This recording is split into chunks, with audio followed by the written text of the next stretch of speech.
Morning. Sorry. Gotta It's get, okay. how you doing today? I'm good. I'm just getting home from work. Oh, yeah, too. Uh, I feel for you, Jen.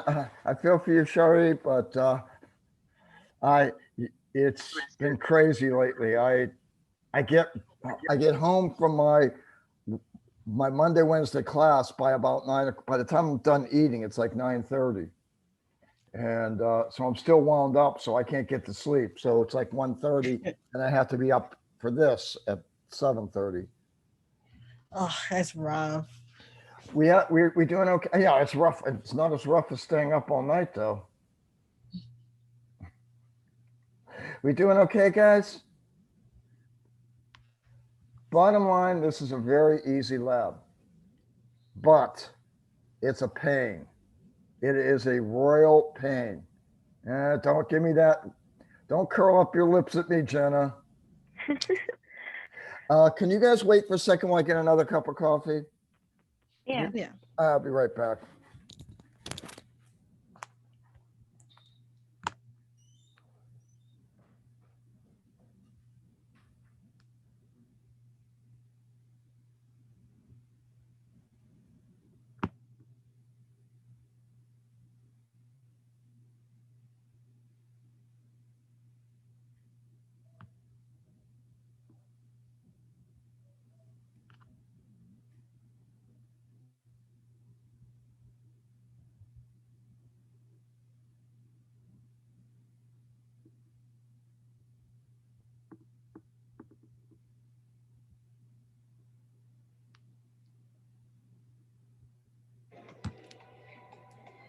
No, just corporate America.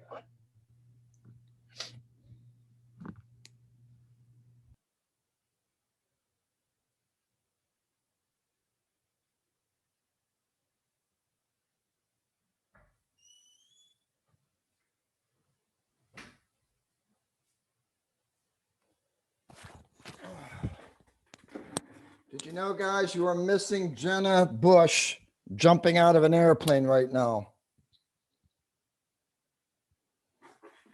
Yeah, why somebody would jump out of a perfectly good airplane is beyond me, but there goes the thrill aspect. Okay, Jolie's in here. Good. Okay. If you are an extremely anal person, you do very well at. Jolene, I'm seeing the skylight. I'm driving. Don't be How are driving. you? This Well, lab's I'm just not that driving for 2 important. minutes. I'm just driving for 2 minutes and then I'll be at home. As I was saying, if you're a very, very anal person and you are pay attention to detail, you do very well at titration because it's a simple process, but it's just getting that last little detail in there. All right. Okay. The calculations we're doing, the second half of this is a very easy calculation. First half is calculations you've done in intro. So let's get started, and I'm going to get you out of here real quick today. All right. Okay. Okay. All right. Moles are moles, guys. You don't care how you get them. You can get them by dividing grams by molar mass. You can get them by taking a volume of a gas at STP and dividing by 22.414. If you have a solution, you can get moles by taking the concentration and multiplying it by the volume, right? Or if you have an ideal gas law, you can get it by using PV and RT, right? Moles are moles. It doesn't matter how you get them. You can still use them in the same way. So that's the first part of this particular lab. Second, this is extremely important because a lot of you, if you're not exposed to it, you're not used to reading an instrument this way. If you look at a burette, Jordan, are the numbers going up or are the numbers going down? They go up. They go up. 41, as then you, 40, then 39. yeah, they go up as you're like going. As they go up as you're going down, right? Look at the numbers. As you're going up here, are the numbers getting smaller?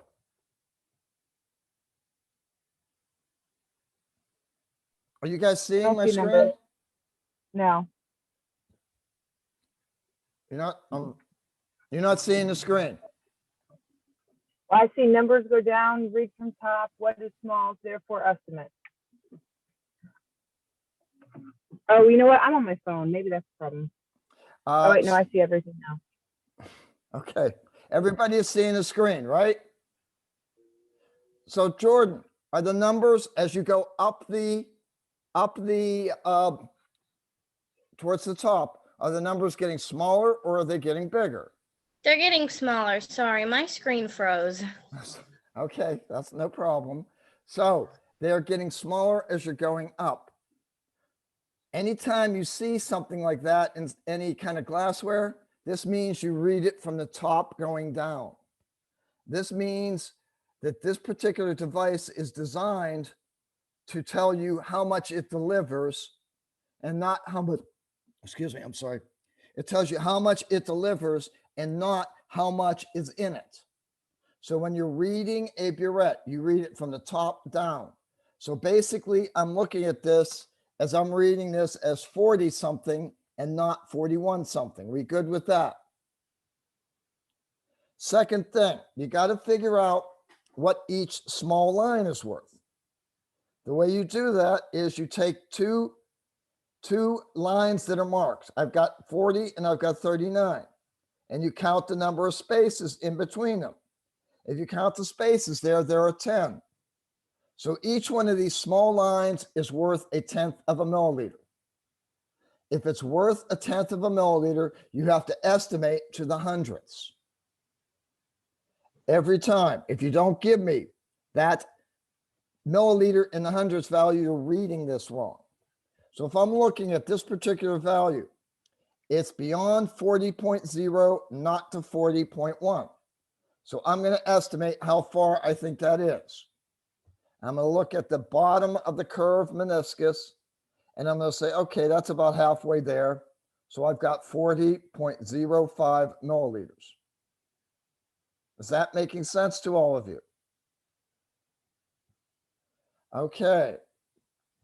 Now, we have two assumptions we have to do in this laboratory. One is when it's pink, it's neutral. And the other is when it's neutral, the moles of H plus equal the moles of OH minus. You notice I didn't say acid and base. I said moles of H plus and moles of OH minus. Now, we have something called indicators. In a couple hours, we're going to get into class, probably about the next thing I'm going to get into are color indicators. And what happens is there's a chemical reaction that changes the color when you go from an acid to a base at different pHs. In this case, we have phenolphthalein. Phenolphthalein is an indicator that turns not exactly at 7, it turns about 7.8 pH. It is a bright fuchsia when the pH is above that number. It's clear when it is acidic. So what we want is a slightly pink color to indicate we've just turned it over into the base. And so that if it's slightly pink, we have an idea that my H pluses and OH minuses are equal. Does that make sense to you guys? Okay. Now, remember I said not moles of acid and base. If I'm mixing HCl and NaOH, the HCl has one H, the NaOH has one OH.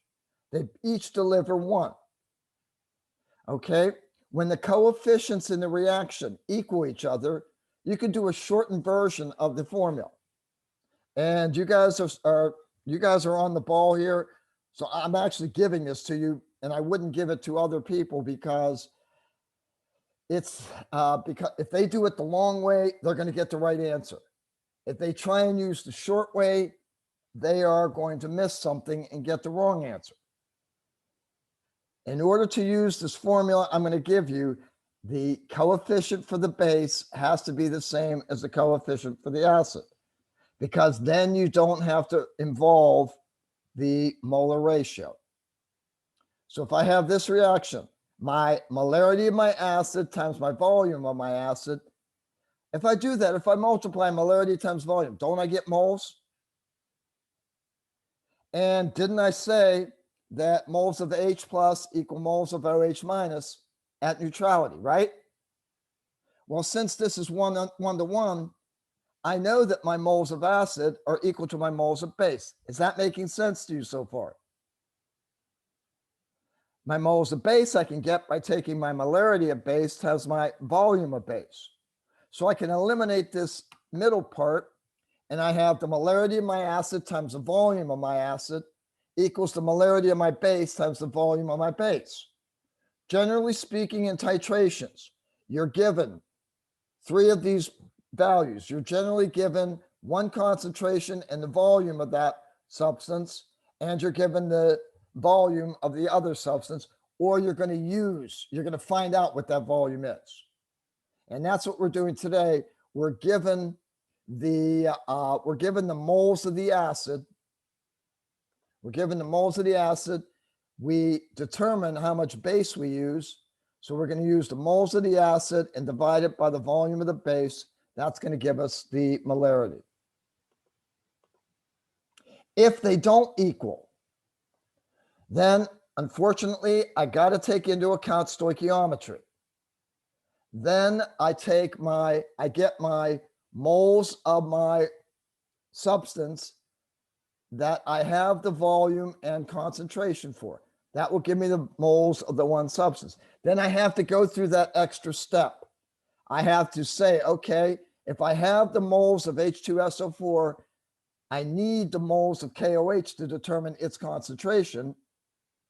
So what I have to do is I have to multiply the moles of my H2SO4 by 2/1, the molar ratio, to get the moles of KOH.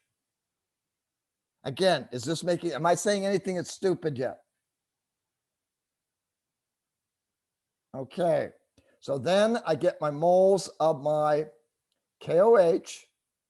I determine what my volume was used to neutralize that acid, and I just divide the volume into my moles to get my molarity. The volume does have to be changed to liters.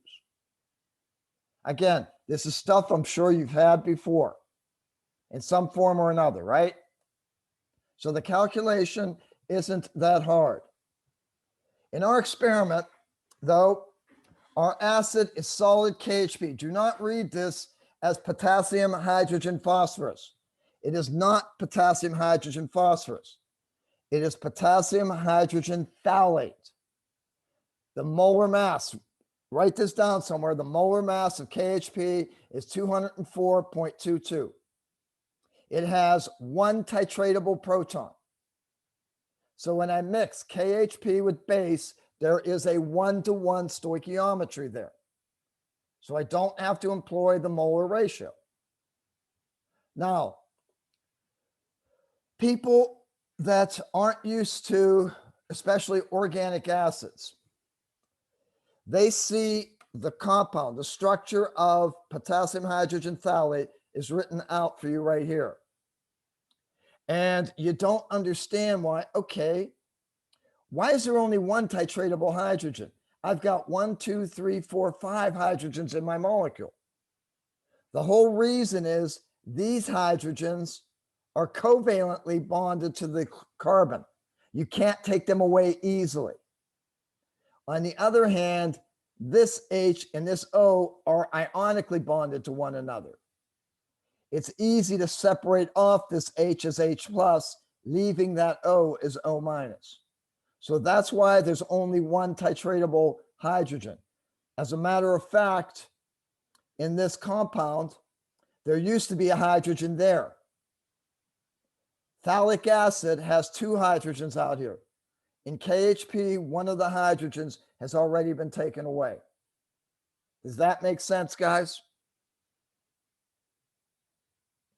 All right, so what we're going to do is we are going to weigh. We're going to, first of all, we're going to fill up the burette. Now, when you fill up a burette in a normal classroom, you generally fill it above the 0, 0 line. You open the stopcock to take it below the 0.00 line. The reason you're doing that is you want to make sure there are no air bubbles in your tip. You have to be between the 0.00 line and the 50.00 line. If you're outside of that, you can't read the volume. So you're going to pour your NaOH in the simulation, you're going to pour it into the burette, and you are going to read the initial volume of the burette. Then you're going to weigh your KHP out exactly. You're going to put it into a flask, and you're going to add water. It doesn't matter how much water you add. In this particular case, you are determining the moles by using the weight of the KHP and the molar mass, the 204.22.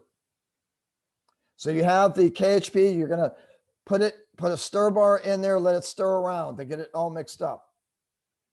You're gonna add a drop of phenolphthalein, and you're gonna put the flask underneath the burette. Now, you have no idea what the volume is. You have no idea how much NaOH that you need to add because you don't know how strong you're trying to figure out the concentration.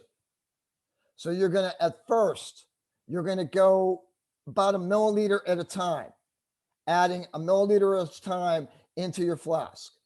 And when you're doing this, as you're adding the base, as you're adding more and more base, you're going to see a pink color.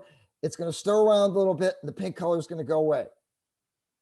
So you're going to keep on adding at 1 milliliter increments until the pink color starts to persist. When it starts to persist, go for 1/10 of a milliliter at that point. I'm telling you this, guys, because if you do it at 1 milliliter increments, what's going to happen is you're going to go too far. Your solution is going to be too pink. You will have added too much base. If you add too much base and try and enter that volume into the data table, it's going to give you an error message. And you got to start the process all over again. So again, patience, patience. When you get that pink color, you're going to note the final volume of the base. Now, as I said, burettes are designed to tell you how much they deliver. You have the initial volume, you have the final volume. You just subtract the initial volume from the final volume. That gives you how much the burette delivered. Do I have any questions so far, guys? Anything? Okay.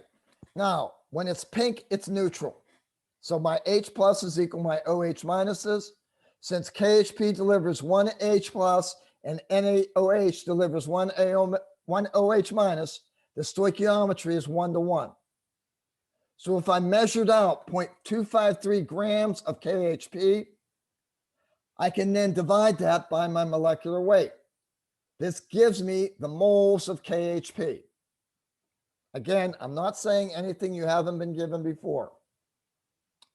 I now know, because I'm at neutrality, my KHP moles equals my NaOH. So if I look at my burette now, and I started off at 0.05 milliliters NaOH, and it turned pink when I was at 10.15. I know how much the burette delivered. Final volume minus initial volume, the burette delivered 10.10 milliliters. So that 0.00124 moles of NaOH was contained in the 10.10 milliliters of the base that was delivered.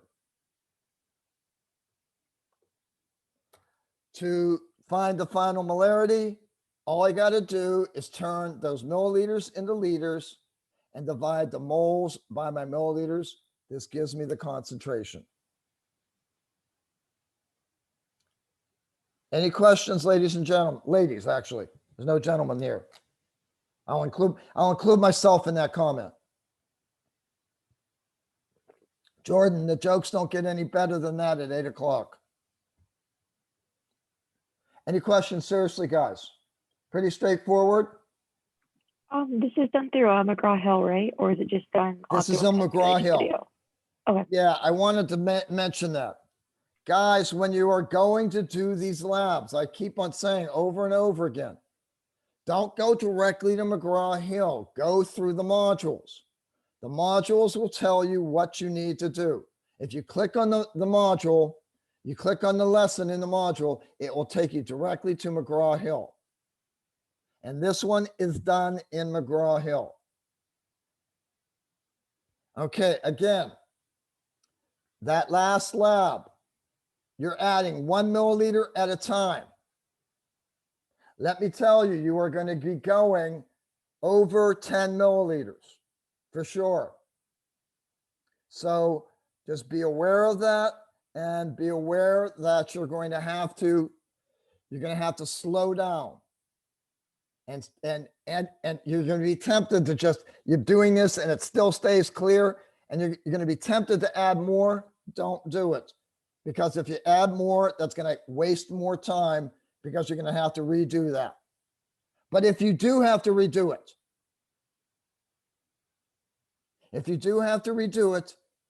you have some information now, right? Say you go up to 10 milliliters and it hasn't turned pink. Can you add 10 milliliters right away?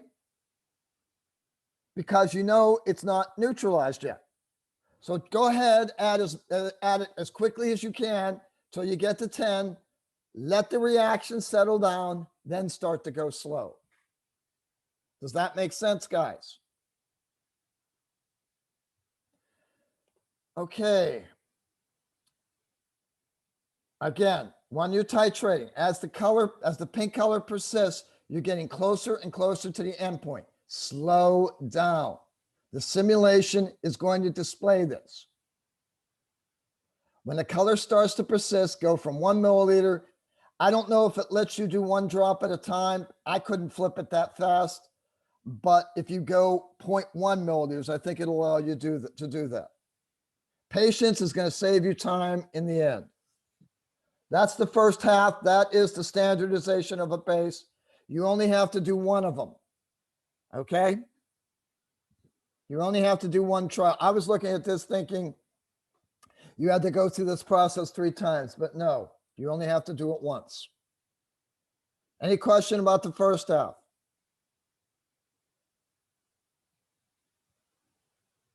All right.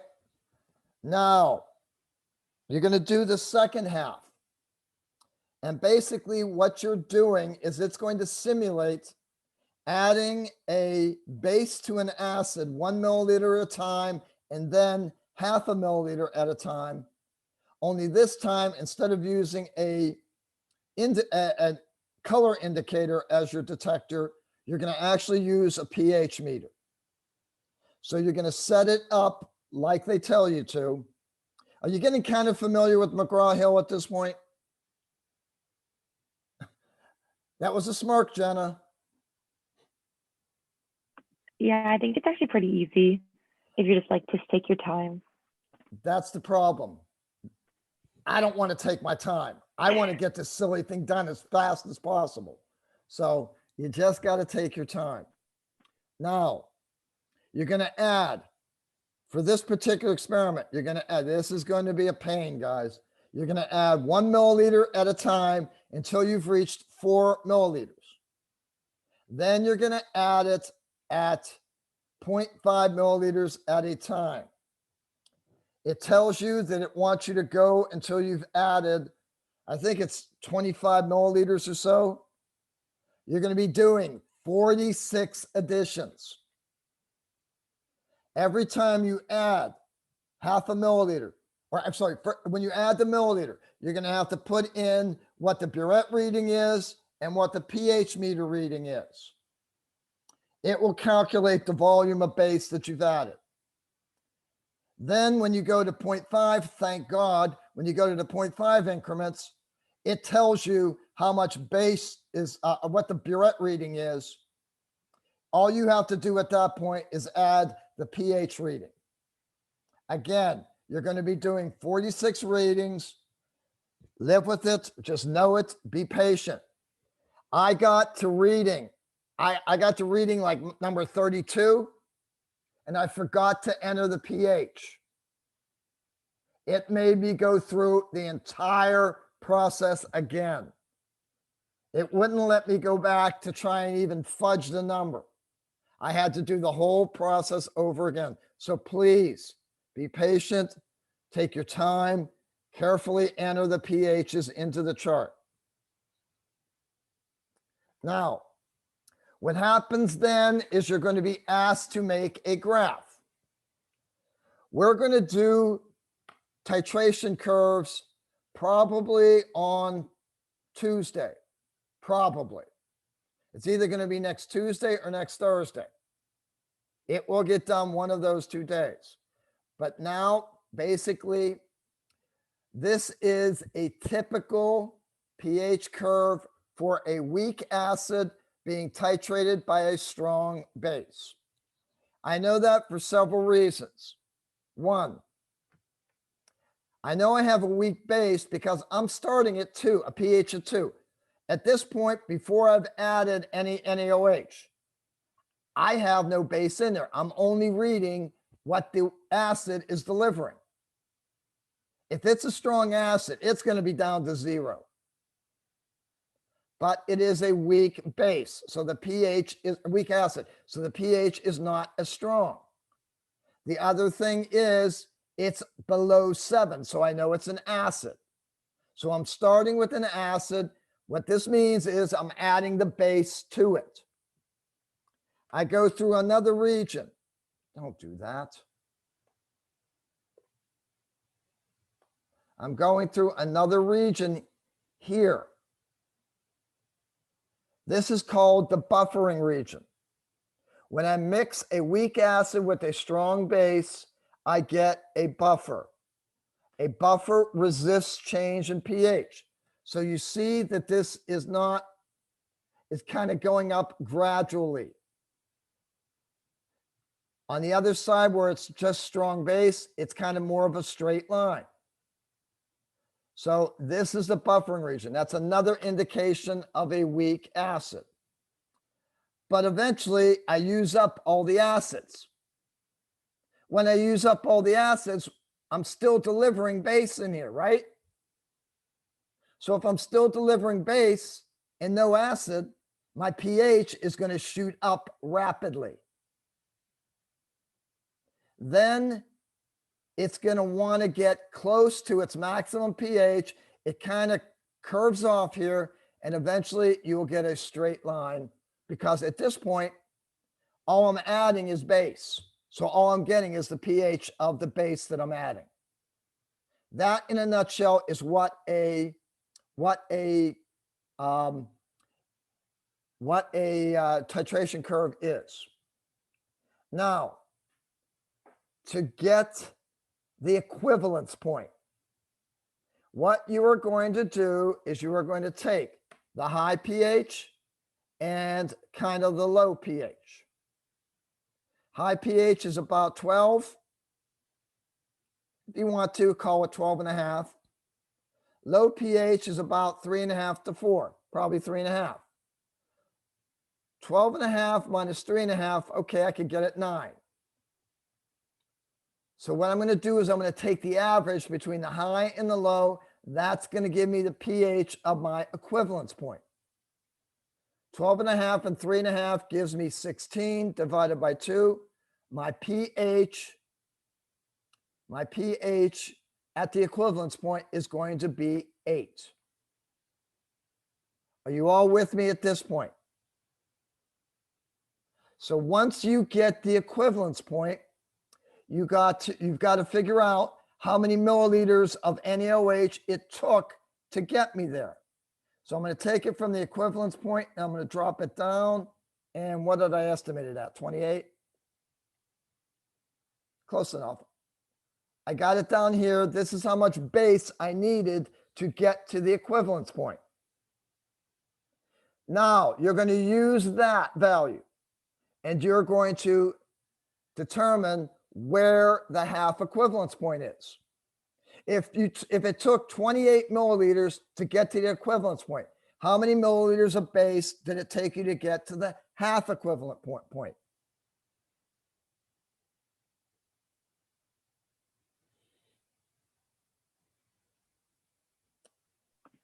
Okay, there are 100 miles between, there are what? 50 miles between here and Orlando. If I get halfway there, how many miles would I have traveled? 25. It took 28 milliliters to get to the equivalence point. How many milliliters did it take to get to the half equivalence point? 14. Thank you so much. So what you're going to do is you're going to move over here to the amount of NaOH added to 14. You're going to take it up to the curve, make it over here. So my pH at my half equivalence point is, say, maybe 3.8. That is going to be my pH at the half equivalence point. That, by definition, is equal to my pKa. At this point, you don't really need to know what pKa is. You just have to use it to identify your acid. You're going to find your pKa, and then there is a table in the simulation. You're going to take your value, match it against the table value, and identify which acid you have. Are we good with this? And that's basically all I have to say in terms of the theory behind what we're doing. If you want me to go through the simulation with you, that's where I'm going to go at this point. If you feel fairly confident in doing the McGraw-Hill thing, go for it. You can always email me later to see what went wrong or why you can't get what you think.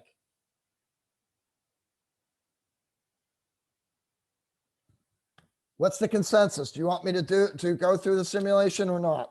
No. Yeah, no, I'm good. I'm You good. guys are all pretty smart. I have no doubts that you're capable of doing this on your own. Jordan, you don't look confident. No, I'm good. Okay, Vanessa, I'm not seeing your face, Vanessa. You're not videoed up. I'm good. Okay. Does anybody have any questions about what you're doing? This one is really fairly simple. Again, it's just a matter of having the patience to get through it. So I got Jenna in here. I have Jordan, Vanessa, Jolene, and Cherie. Did I not call anybody's name out? I'm here as well, Jennifer. Sorry, Jennifer, but you came in late. Yeah. Are you good, Jennifer, with this? Same though. Are you good with this, Jennifer? Yeah, I already completed the lab. I just came, you know. Okay. Can you tell everybody else how frustrating it gets? I found it pretty easy. I didn't have any problem with it. It just took a good decent amount of time to get all of those like pHs in. If you take a Valium before you start the experiment, it goes much faster. Yeah, but I already completed it. It's all good. Okay, good, good. Literally, guys, that's really all I have to say about this. I gotta find my piece of paper. Just to give an idea. Next week, we only have, I believe, one lab to do. Don't quote me on that, but I believe we only have one lab to do. So what I'm going to do is I'm going to say, okay, I'm going to try and give the whole lab on Tuesday so you don't have to show up on Thursday. Is that fair enough? Extremely. So, yeah, in fact, I'm like 99% sure that's what's going to happen. So we will meet on Tuesday. I will look through the lab by then to ensure that I'm not missing anything. But we will meet on Tuesday, and you're just going to have one lab to do next week. Woo, it's a halfway point. This is the halfway point, guys. Yay. Actually, we're more than halfway because your final is done the week before classes ends. So we are 5 weeks in a 9-week course. Jolene? What's the final going to look like? A piece of paper or a computer screen with some questions on it. Hmm. It's basically going to, oh dear God. I'm going to get out of this for a second. It will not be this, but let me just give you an idea of what the instructor that designed the program had in store for you. And keep in mind, this is to be taken in a 2-hour period. Hmm.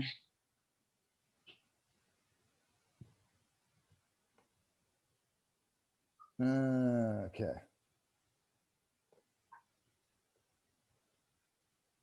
It's a final review. Oh, by the way, do you see this, guys? Jolene asked, if you get down the modules far enough, there's going to be a final review worksheet. There's going to be a key to that worksheet.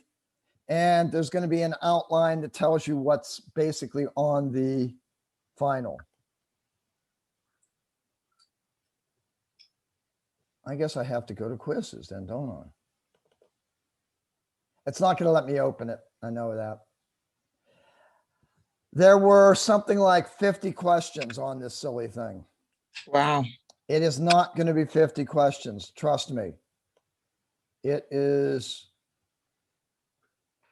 I am going to definitely make it less than that. I don't even know where it's at this point, but it will definitely be less than that. Thinking on the lines of 25. What do you think, guys? I was thinking like 15. How about 2? Oh, even better. We still have 2 hours, right? Yeah. I don't know where that thing's at. I'm gonna have to find it. Do you think we can have the solutions before you give us the final? Yes. That'd be sweet. I'll give them to you right now, Jolene. A, B, C, or D. The worst kind. Yes. Anybody have any more questions, guys? If not, then I will see you on Tuesday. One Thank lab you. next week. Take care. Bye-bye. I'll see some of you in an hour and a half. Jolene, I will Yeah. send that message out to you, okay? Okay. I will send the invitation. Thank you. I think it's helpful. It's more in depth. Oh, thank you. It's been a long time since I took chemistry. Yeah, well, we're going to be doing lots of ice diagrams. Lots of ice diagrams in the next I hadn't couple seen that days. in a long time. I almost forgot about that. You were hoping, weren't you? I was like, wow, this is ringing a bell. This is like that song worm that's in your head now. You'll never get it out of there. Yeah, exactly. Jennifer, Cherie, do you have anything? Anything? Did you read my email that I sent or no? When did you send it? Yesterday at like maybe 3 in the morning, so probably not. Yesterday, okay, we talking about Wednesday? Or today. It was today. Or today, 3 a.m.? Today at 3 a.m. No, I'll guarantee you I didn't read it. It's basically about the homework that I've been having trouble accessing it. And then I already contacted like the technical support. And now at like 8:20 is when they actually like fix the problem. So So what you're saying is that I've been already working on it. I just need a couple more questions, but I know that the deadline is at 9 a.m. Jennifer, all right, first of all, you get penalized 5% for Is it for turning it in each late. question? I'm sorry? Like for each question or in The general? questions you haven't turned, I believe it's the questions you haven't turned in yet. Have you hit submit to all the questions you've answered? No, I still need like a couple left. No, you're not understanding. After you enter, after you do the problem, do you hit submit? Yeah. Okay, then it's my understanding that all of those you'll receive 100% credit on. It's only the ones you haven't done yet that you'll be penalized 5%. Okay. All right? Okay. Jennifer, 5% of that is nothing. Yeah. It's You're fine. the main thing is, Jennifer, as long as you answer the questions, you've got half of the homework points there, okay? Cherie, anything else? Or do you want to wait until after Jennifer leaves to talk? Cherie? Okay, bye, Jennifer. Sorry, Cherie.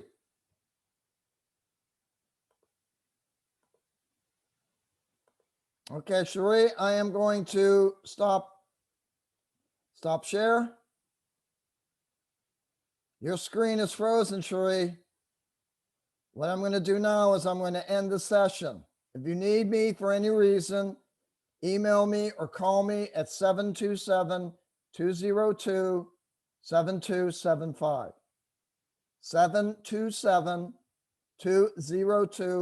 727-202-7275. Take care.